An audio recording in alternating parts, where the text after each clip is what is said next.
During the spring of 1992, Paramount Pictures brought Hollywood to the small town of Plainview, Texas. The film, Leap of Faith, starring Steve Martin and Deborah Winger, told the story of a drought in Rustwater, Kansas.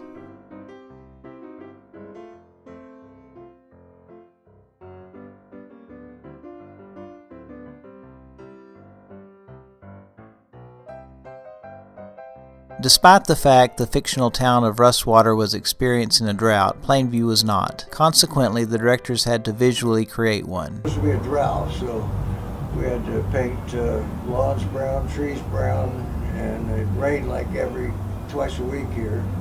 So when we shot the running scenes, I had to get a septic tank truck to pump out the gutters and a backhoe to fill in the holes in the vacant lots so you wouldn't see any water. So it was quite a job to make the droughts when it really wasn't.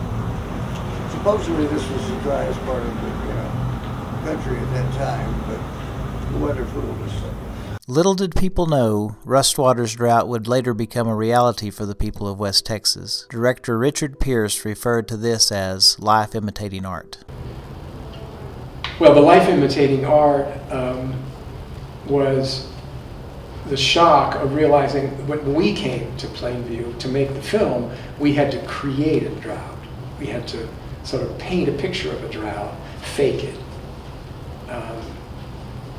But I was reading the story of a real drought and the real cost to a town, and it was moving to me. It wasn't art, it wasn't fiction, it wasn't Hollywood, it was real life. The shock was to realize that the end of the article mentioned how the people who worked in the plant every Saturday morning would go out and pray for a miracle. And that was very powerful for me to read.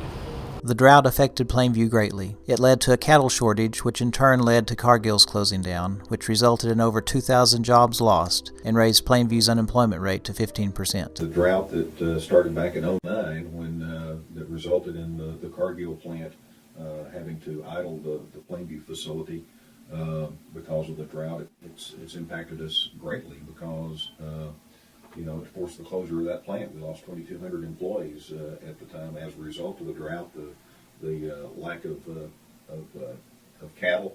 There was a cattle shortage because of the drought, and the net result of that was the closure of the Cargill plant. So we live and die with droughts in our area.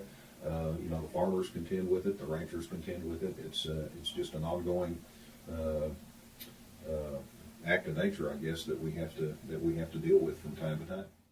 There was a lot of expectation, a lot of speculation that we would lose a lot of population, that our schools would lose a lot of students, and that basically, we were going to really suffer in a lot of different areas because of that Cargill plant closing.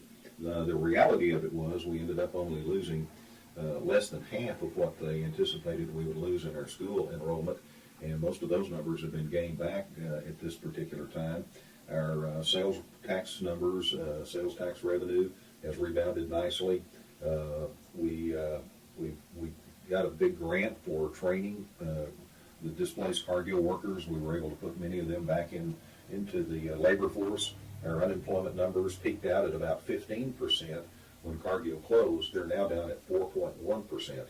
So our town has shown a lot of resilience. We've really bounced back, and the impact of Cargill closing was not felt nearly to the extent that many people thought that it would be felt.